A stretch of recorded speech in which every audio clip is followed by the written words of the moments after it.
Hello, everyone, and welcome to another edition of Real Estate Realities with the Rebel Broker. My name's Robert Whitelaw, and I am the Rebel Broker, licensed real estate broker in the state of California, member of the National Association of Realtors. But please don't hold that against me. In addition to being a licensed real estate broker, I am also experiencing a terrible hair day where I cannot figure out why one side of my head has decided that it is simply not going to cooperate. For those of you listening to the podcast, you don't get to enjoy that. For those of you watching the video, of course, you are seeing my horrible hair catastrophe. All right, so welcome to it, everybody. You know, one thing I want to kick off with today, and I realize this is the shameless plug part of the show, but as of today, I have started using a new service. For those of you who have been on my mailing list for a while or who have signed up for notifications from me, that type of thing, you know that I'm always looking for the next best thing that's going to just really provide more useful information. And I just started using a new service that will be amazing for both buyers and for sellers. I'm probably going to do separate YouTube videos for for sellers and for buyers, because the tool is amazing. I'm almost tempted to just let you have a quick look at it right now, but I'd rather wait a little bit. But it does everything that you would want to do as someone who's trying to figure out, what is my home worth? What will it cost me to sell my home? What will my home sell for? What could I use my current equity in my home for? And gives you an array of choices. What if I wanted to keep my home and buy an investment property? Or what if I wanted to rent my home out or do Airbnb my home? It just gives you all of these tools to bat around these ideas in your head, and it is freaking amazing. So I'm going to extend it to my listeners right now to check it out. You can head on over to soldbyrobert.com.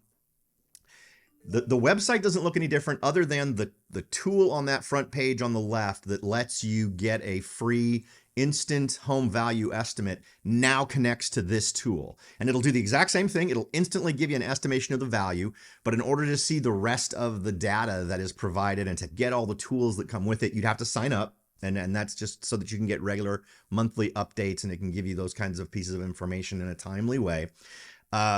But it's amazing. I just kind of finished my review of it this morning, and it's stellar. So if you are interested at all in having what I believe to be the best information relating to any homeowner, I don't even care if you don't want to sell. You know, I'm not gonna hammer you over the head with tons of marketing related to this thing. But as just a tool that will help you understand the value of your home, what's going on in your local market, what your options are, it's really amazing. It's the best tool I've ever seen. So I'm super happy with it. I'm hoping you all will be. So head on over to soldbyrobert.com to check that out. I'm still working to integrate the buyer tool. The buyer tool is so unique, I don't know where to put it.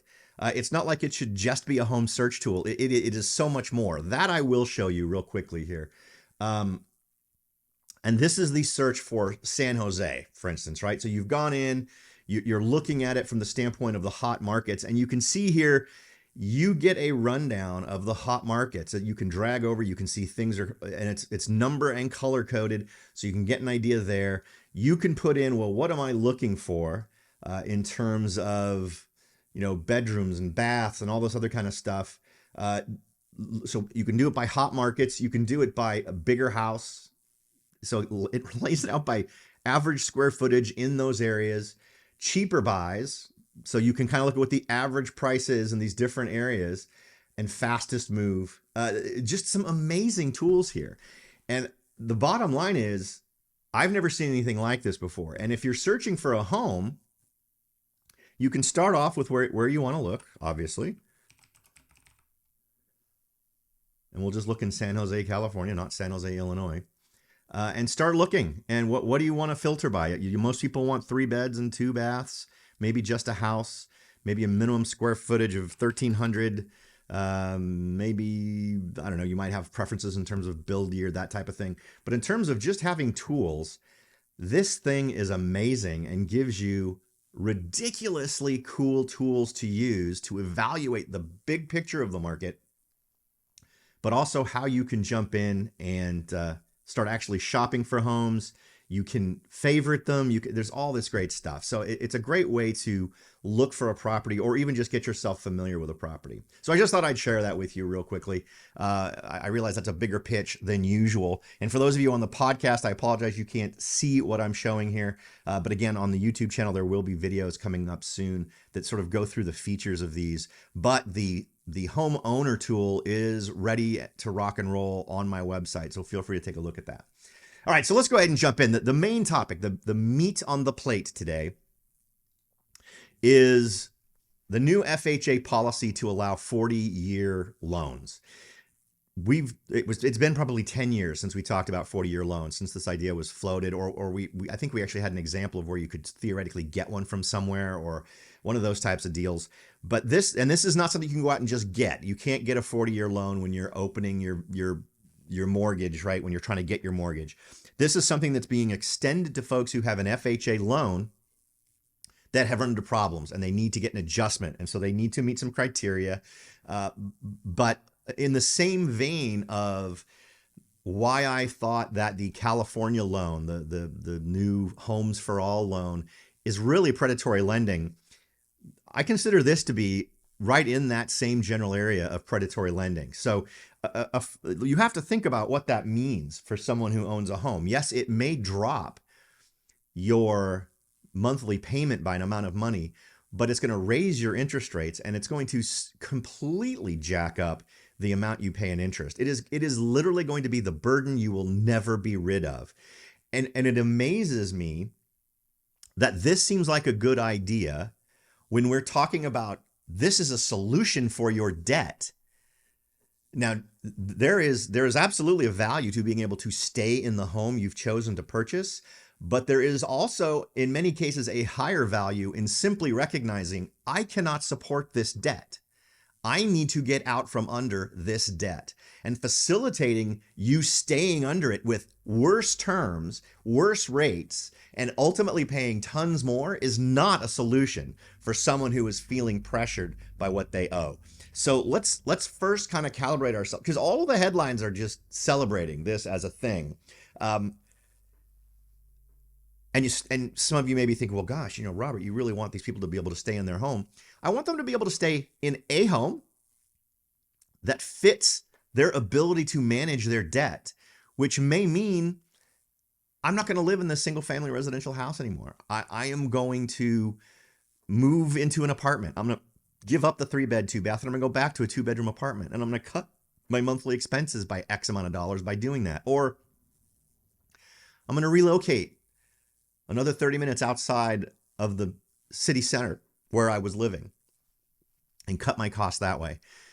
This idea that we should simply throw more money, and not money, we're not throwing money at them, we're throwing debt at these folks at increasingly bad rates, that we are creating financial slaves by insisting. And as a guy who sells houses, I should clearly be in support of this, right? If my bias is truly, let's make more activity out there that benefits me, well, this is a good thing for me as a real estate guy, because and we'll talk about that in a minute, but it's going to make houses cost more. It's going to do a lot of things that benefit real estate folks, but that don't benefit the people who are given this opportunity to get a 40-year loan.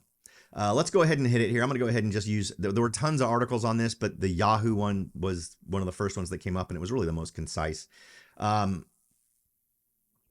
Where we saw a new government policy could help keep people in their homes. And in your head, prioritize where that is, right? Where does that live in a priority? Keeping people in their homes, and also the implication is home ownership.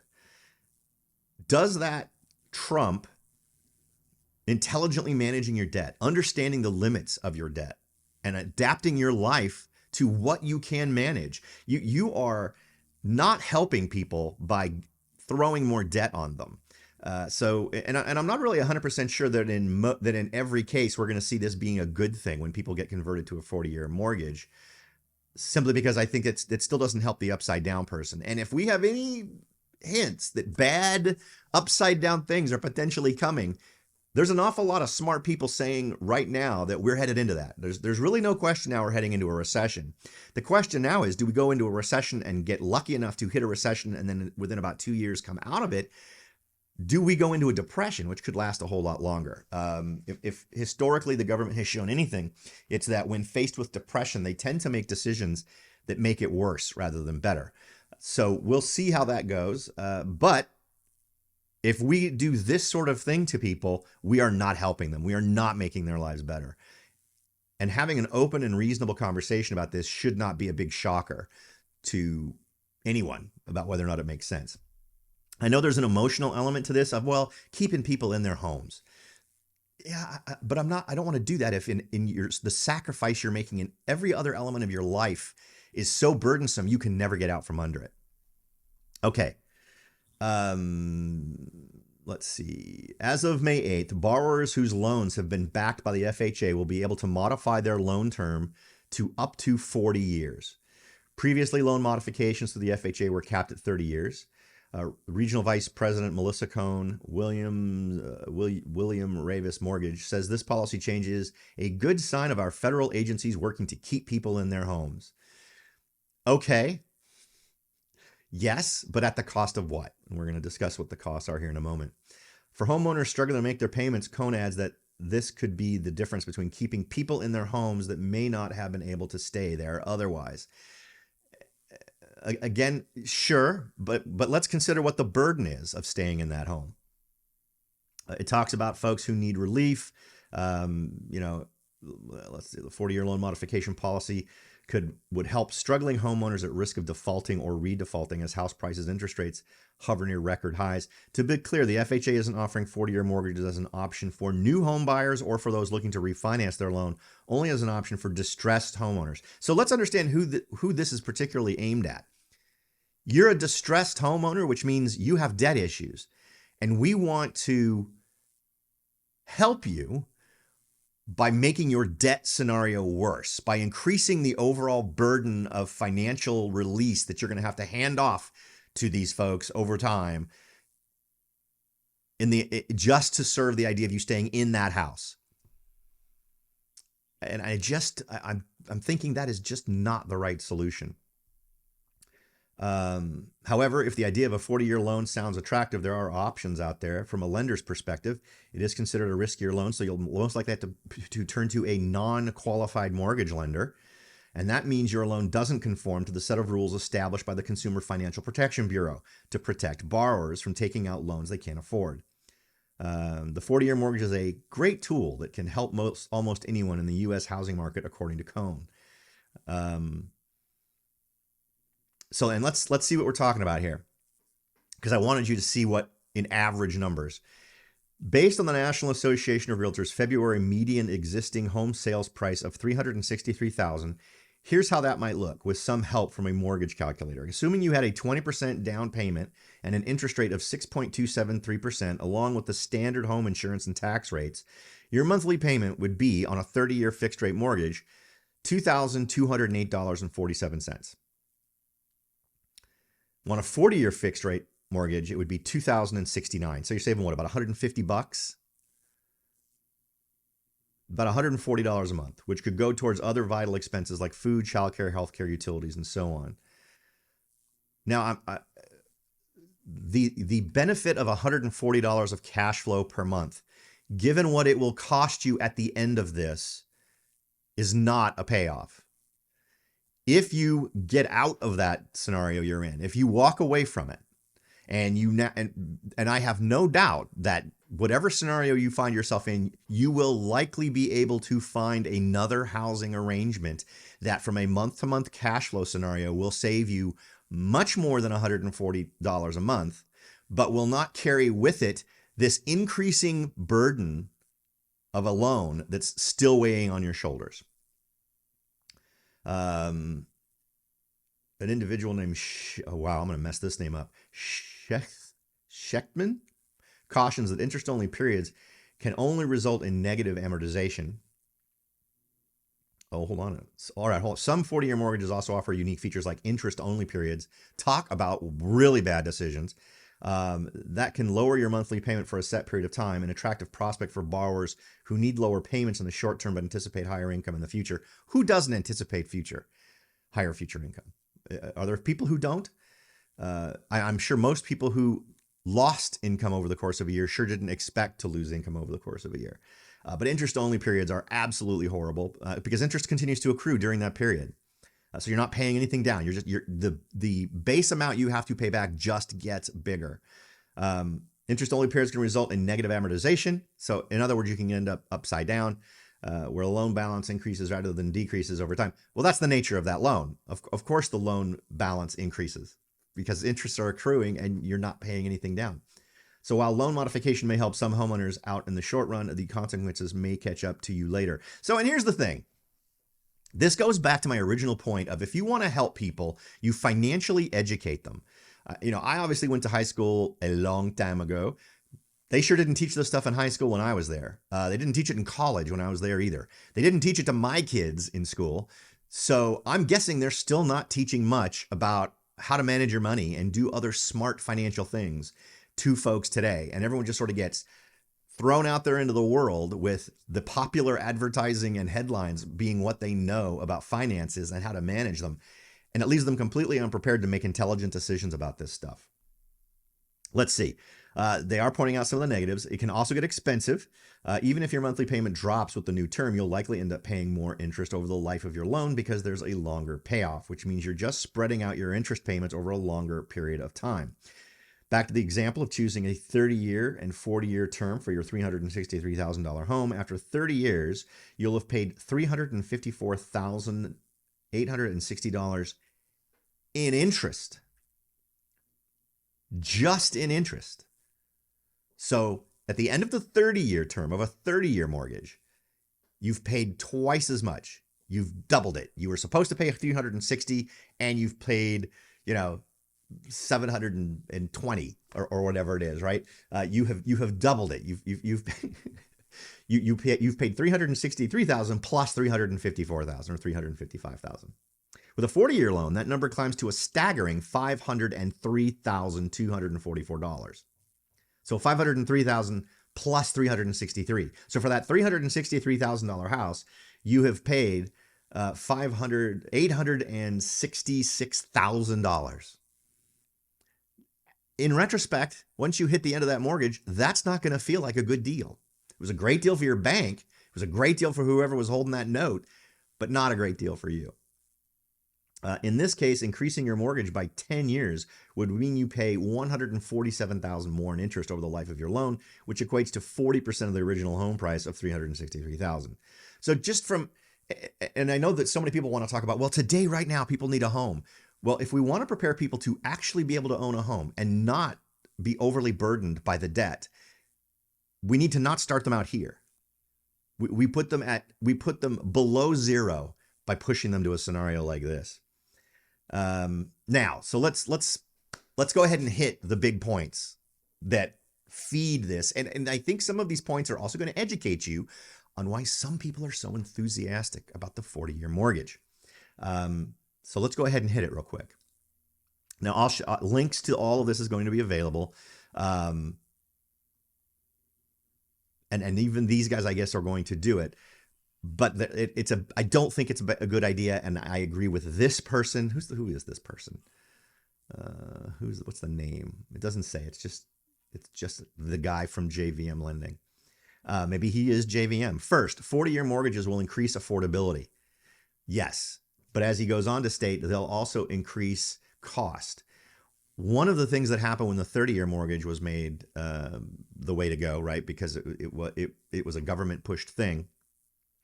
The cost of homes jumped because suddenly you could finance much bigger amounts of money over longer periods of time. And that meant, quote unquote, affordability, or how much you could qualify up front, got increased. And so home prices tend to go up, right? It's the same thing that is caused by student loans. It's interesting to note that what college costs is far more influenced by the maximum amount of money you can borrow to go to college than it is by inflation or anything else. So if, for instance, college loans disappeared or the maximum amount you could borrow was cut by half, you would immediately see a drop in what college costs. It's like the balloon that fills the space that it's in. If you say, here's the maximum someone can borrow to do a thing, it will inflate to fill that space, right? That's the way markets work. They will take what they can take, and then they will run away with it. That's what will happen with a 40-year mortgage. And a 40-year mortgage obviously is not something that's going to be open to everyone. But again, but it shouldn't be open to everyone. And the people it should be open to least are the folks with the least amount of debt savvy and the least ability to manage debt. So aiming this specifically at those folks who are in distress feels like a pretty big screw you to the folks who are potentially going to take advantage of this. Next, 40-year mortgages address demand but not supply. Absolutely true. It increases the demand. Again, it would only increase. I think that in this case, a 40-year mortgage that's allowed right at the get-go would do it more. But obviously, if you're someone who isn't as financially savvy and you know you're getting into a loan situation that's tough, once you've paid a few months, how long do you have to wait before the FHA will let you do this 40-year mortgage thing? Is it a month? Is it 2 months? Is it a year? Is it 2 years? Let's say you decide you're in distress after 6 months. Can you get that adjustment right then? It wouldn't surprise me given the way these programs tend to work. 40-year mortgages come with higher rates. Yes, they do. The rate will be higher. Just like the interest rate on a mortgage for an investment property is higher than it is for a single family residential home. It's also about a level of risk. And the longer the period of time, the more folks who lend money are going to be expecting to get a percentage back, because some of the things you don't know are what's going to happen with inflation. Right? If you have an interest rate if you're guessing that over the next 40 years, the average inflation is going to be 2%, 3%, 4%, well, but it ends up being much higher than that, then you're being paid back now in money 10 years down the road that's worth less than what it was when you loaned it. You see what I mean? Right? If you take $1 today and inflation, and it can buy a loaf of bread, and in 4 years you go to pull that dollar out and now it only buys a half a loaf of bread. Well, let's pretend that loaf of bread is now an investment you've made in lending money. So if bread now costs $2, you want to have made in that 4 years at least $2 and more, right? $2 would be break even for you.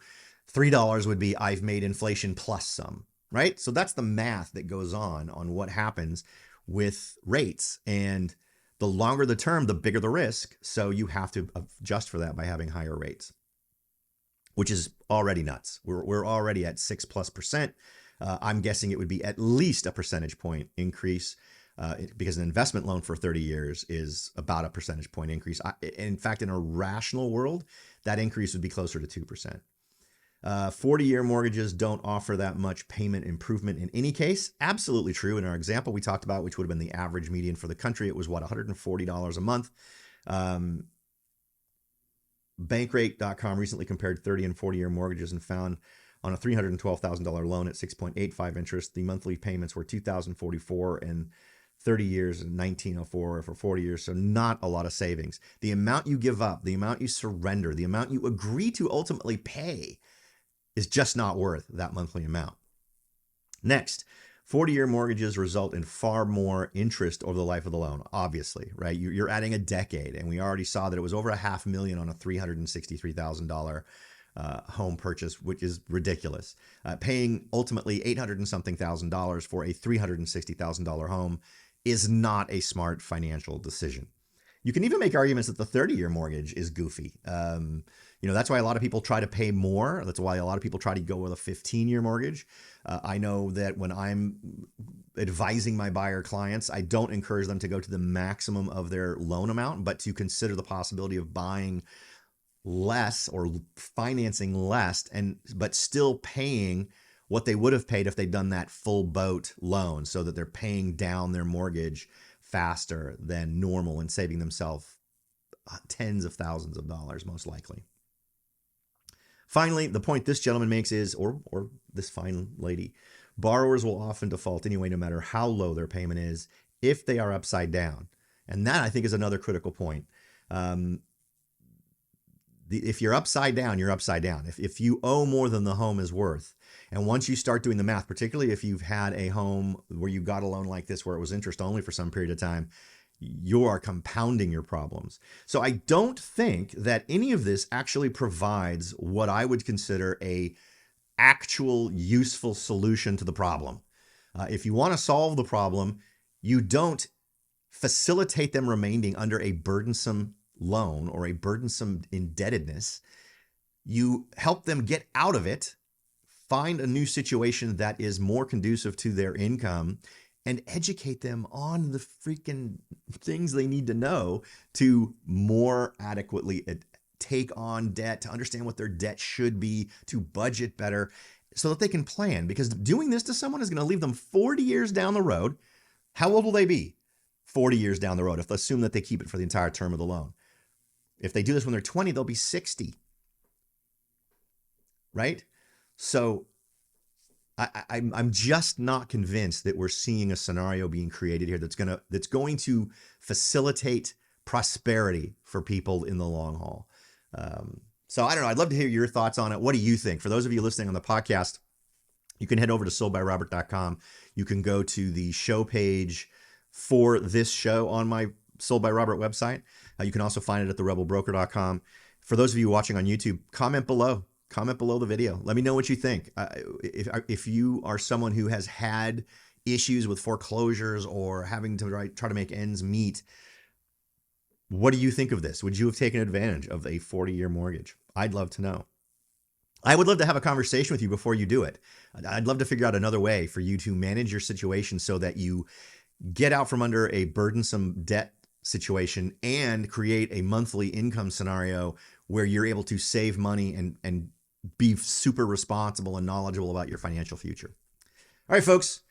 As always, the goal is to leave you with more knowledge on the table than we take up in your time. I absolutely hope we've achieved that this time. Thanks again for listening, and we'll talk to y'all next time.